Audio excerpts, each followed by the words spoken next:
What are some guy secrets girls don't know about?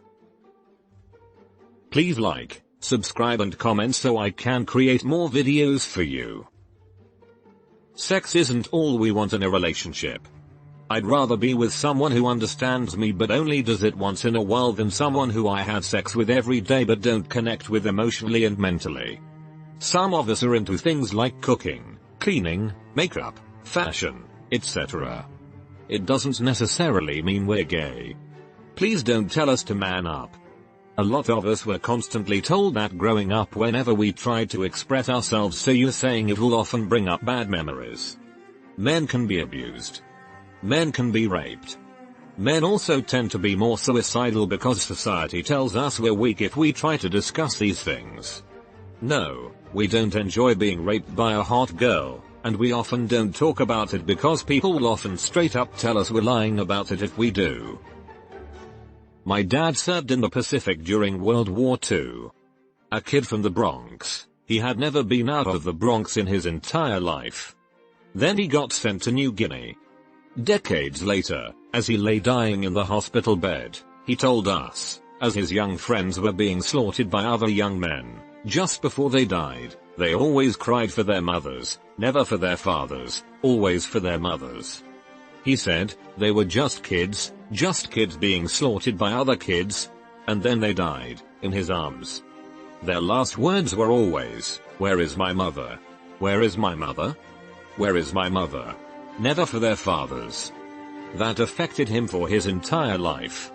And Dad lived a long time. He was the lucky one. Men want to be wanted and desire too. I can count the number of times a woman has come out and either asked me out or told me she was attracted to me on one hand. And from my understanding that is a high number. We don't miss hints because we are dense or stupid. We miss them because we have learned the hard way that sometimes it's just a friendly compliment or some such. That embarrassment sticks with you. If you've ever looked at a dude and though wow he's attractive, I'd like to go out with him, go talk to him. Men love confident women, and even if he doesn't reciprocate you will make his day, or maybe even his year. The nod. When you see a guy you don't know, or kind of know but don't really know well enough to talk to walks by, you give a subtle nod of your head, which they return. I talked to my wife about it and she confirms that women do not do this, but that they sometimes smile instead. Edit, because it keeps coming up, some girls also give the nod. Typically, an up nod is for your friends, and a down nod is for strangers or less than friends. This could subconsciously have to do with a baring or hiding of the throat. Thanks everyone for the comments. Edit 2. Some women nod also, I have been told. No need to add another identical comment. Ladies, you need to slap us across the face and yell "fuck me now" at the top of your lungs in order for us to get a hint. Edit. No, I don't encourage violence. But writing ladies, exclaim in a clear and calm voice, "Sir, would you want to engage in sexual intercourse? I have a brochure with pre-coital activities we can amuse ourselves with, just doesn't have that comedic punch to it. Jesus loves some of you guys more than others." Not sure if this is universal, but guys usually have at least one pastime for which the process and ritual is just as satisfying, if not more so, than the outcome. One example is my morning espresso. If I'm making it, being interrupted or rushed is very disruptive, to the point where I'd rather not have started it. For others it may be washing the car, barbecue, or shaving. But try to mind when guys are doing something where the means are an end in and of themselves. Being able to fully invest in these gratifying rituals is fulfilling to a surprising degree. There is an unwritten rule of bathroom urinal etiquette that is never taught to young men, but is somehow universally known. When a man enters a public restroom to pee in the urinal, he is to occupy every other available urinal from other urinating men. Meaning, the prime peeing positions are in urinals 1, 3, and 5 if that is available. 2 and 4 should only be occupied if there are no other choices. If, by some unfortunate circumstance, you come across urinal 1 and 4 in use, with 2 and 3 open, always go for urinal 3. When 4 leaves it, balance it back out to odd numbered urinals being used. We don't literally talk about boobs for hours as some of the folks over at BuzzFeed would lead you to believe. At most it'll be like this. A group of guys are sitting in the den watching the game. One says you know who's pretty hot, who inserts celebrity name or name of girl from class work. Oh yeah, she's pretty bad. I think I speak for most guys when I say it's awkward to talk about sex in massive detail, and it can get pretty uncomfortable.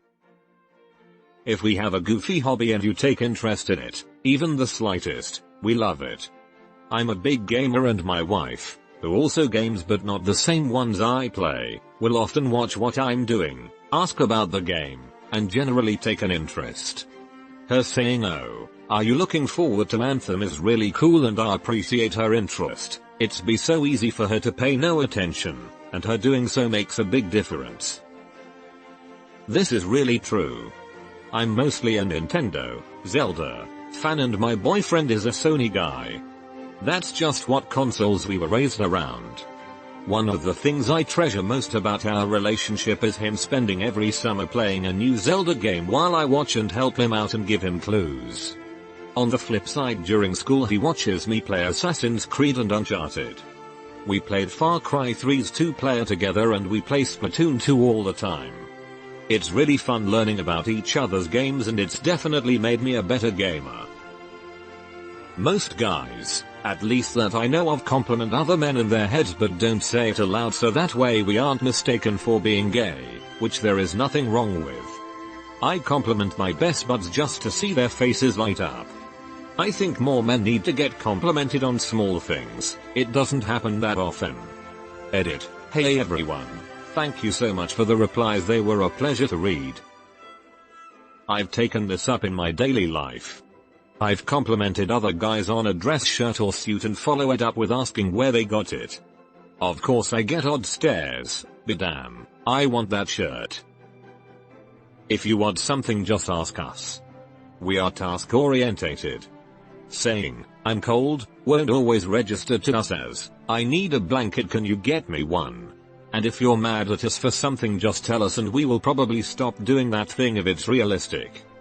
Don't just fester in your anger for days and wonder why we don't care. We do, we just have no idea what you want us to do. Edit. For those wondering, yes, I did get this from the Owen Benjamin bit, Yauta web page, and I highly recommend giving it a watch. Dudes can be crazy starved for touch. Or maybe just Americans, but generally if you wanna be there for your guy, scratch his head or like his back. Hold his hand. Put your hand on his leg. Do that thing where you guys lock arms, elbows when you walk. When I'm frustrated or in my own world stressing about money or what I have to do later that day, it really brings me back and grounds me to enjoy the moment with my girl. Take care of yo mans. Edit 1, edit 2. Thanks for the silver. Also, since this is getting a bit of attention, guys, tell your souls that you like the affection, even if it's super awkward. You all deserve it. It can be a nice moment for the two of you. And girls, don't be afraid and think your guy is creeped out by it or that they don't like it, we probably need a second to process it. Edit 3, oh my god, thank you for a gold and a platinum. I'm happy so many people and relate, but sad cause a whole lot of dudes are in the same boat. Share the love, this earth is too small and goes too fast not to.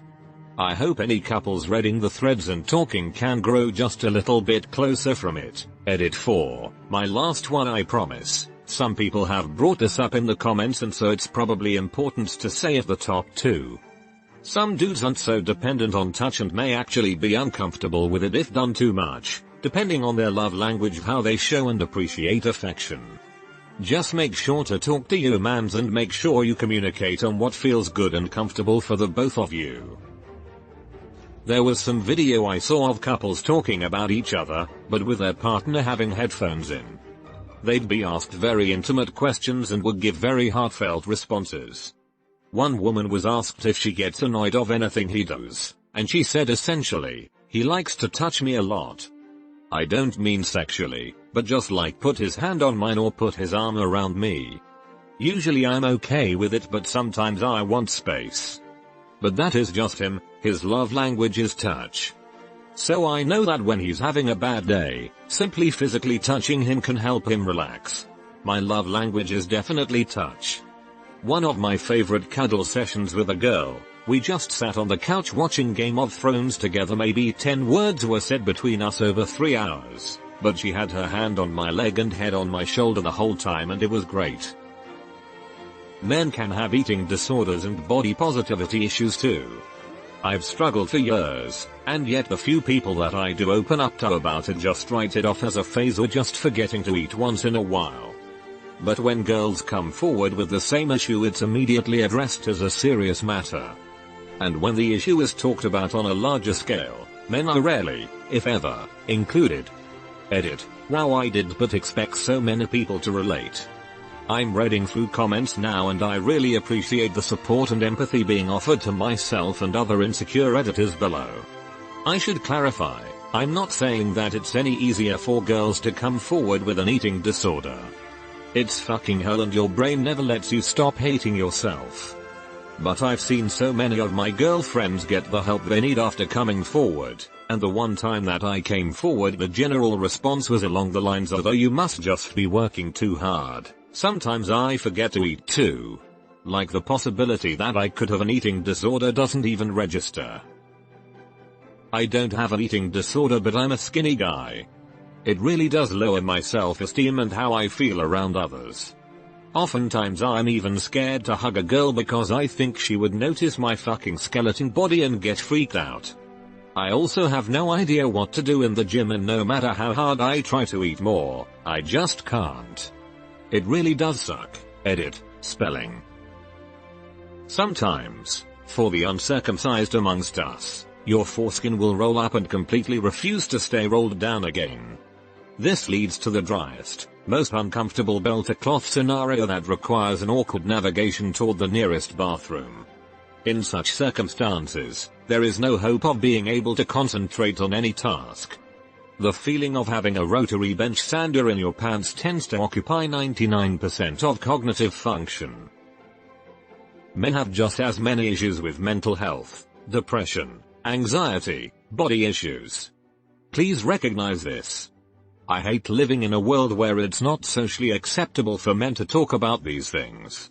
A lot of guys will talk about their experiences and issues but don't feel like they can. I feel like we just sort of ignore the issue, and guys that have mental health issues are sort of looked down upon because men are all supposed to be outgoing and confident. Maybe you have a guy friend who doesn't get out a lot. Maybe he's acting strange or isn't totally there. This might be why. Edit. Thank you for the gold and silver. It's my first time receiving them. I just wanna say this isn't a competition. Mental health issues are experienced by everyone, and it's a very serious issue that isn't talked about enough, especially for men. That's my point. Also, I had a friend in college who really tried to get me to go to a male group therapy session. The thought of it gave me anxiety and I didn't go, but I really regret not going. I was able to make my situation better by removing myself from the toxic environment that I found myself in and talking more openly about my struggles to friends who would listen. I found outlets through film, media, music, and comedy. I'm not an expert on these issues, but I know them firsthand. If you need help, I strongly urge you to reach out to someone or seek therapy and find different outlets that spark joy.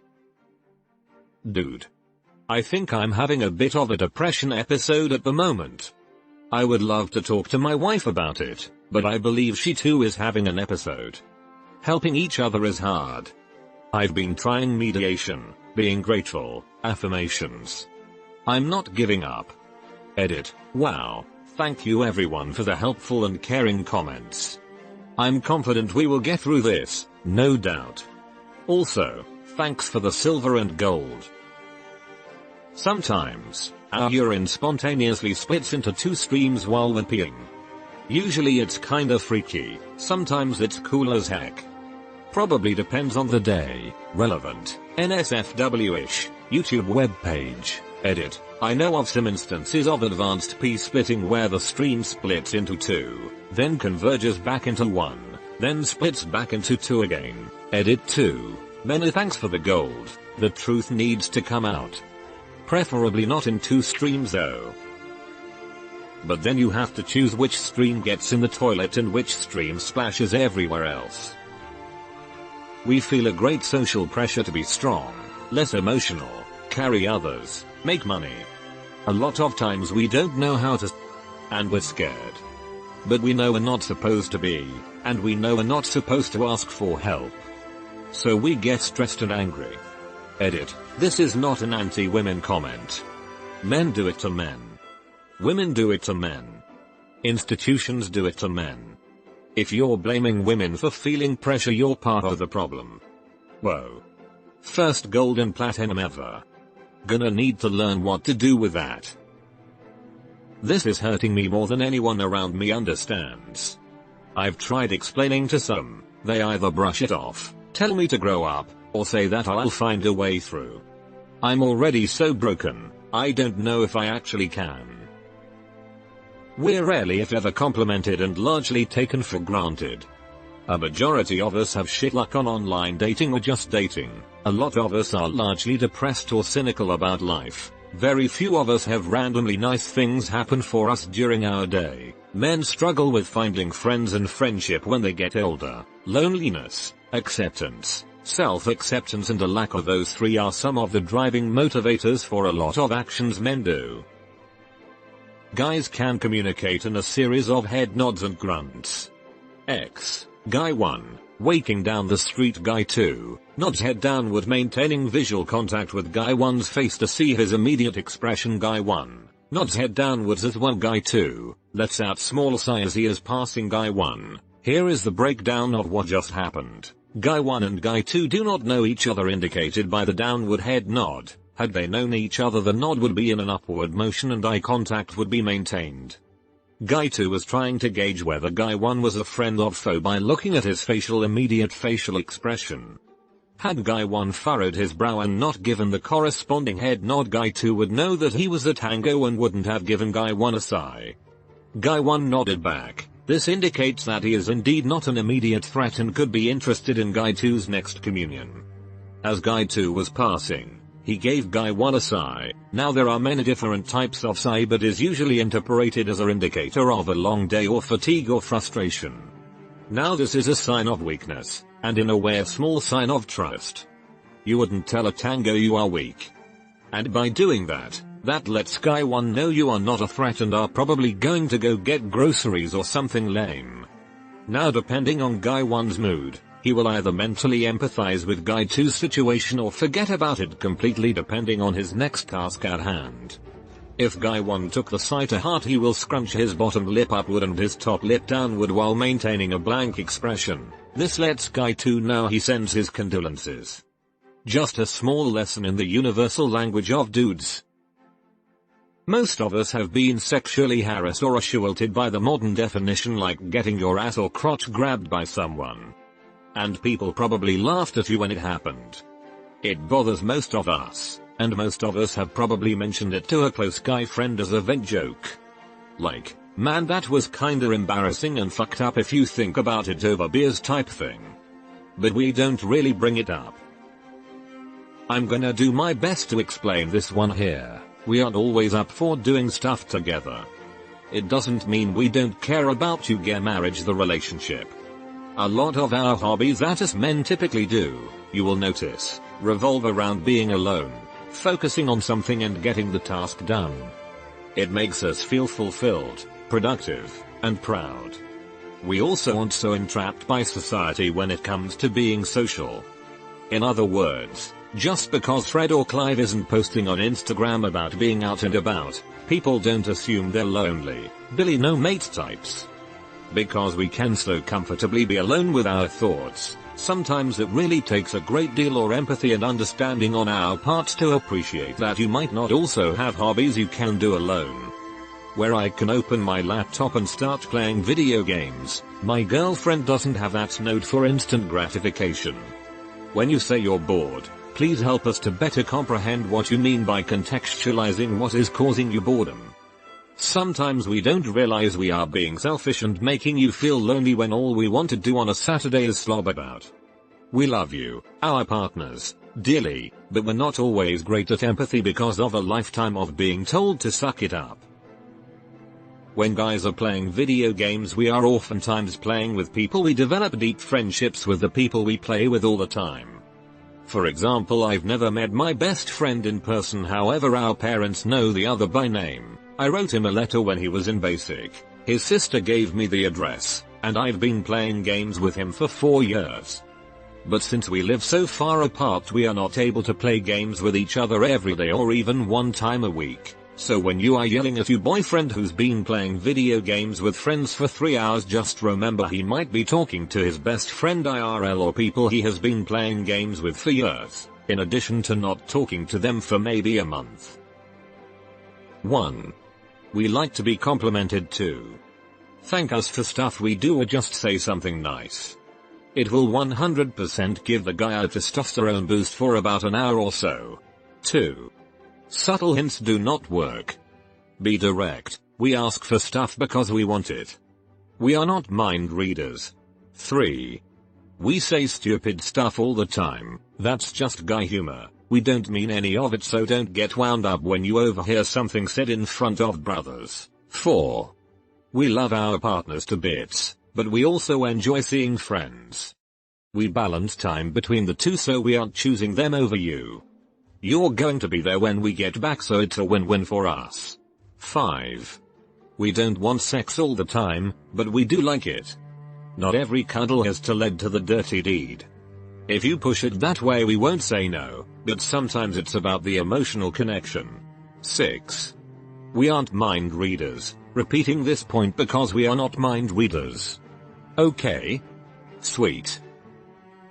Along the lines of can't take a hint, guys are dense. Really? Fucking dense? Are you into me? Are you giving me subtle hints? I will probably miss it. I'm not making a move until I'm sure you would be receptive to it. Extreme example. Her. I'm horny. Me in my mind. Wait. Is she horny for me? Or just in general? Result. Nothing happens. The right way. Her. I want you right now.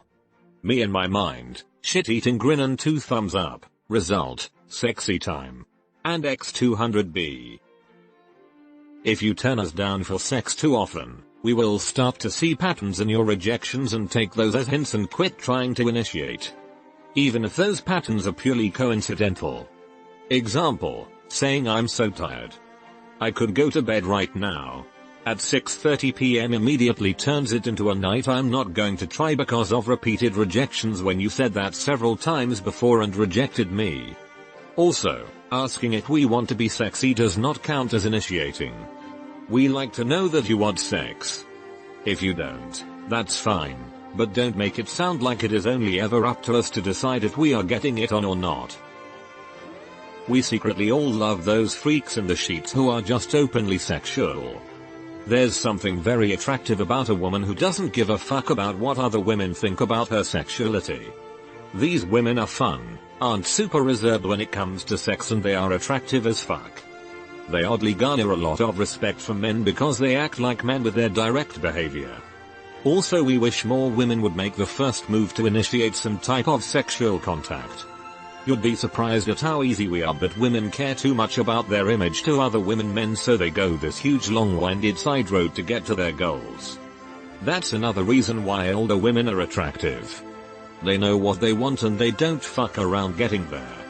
It's a sign of a mature woman.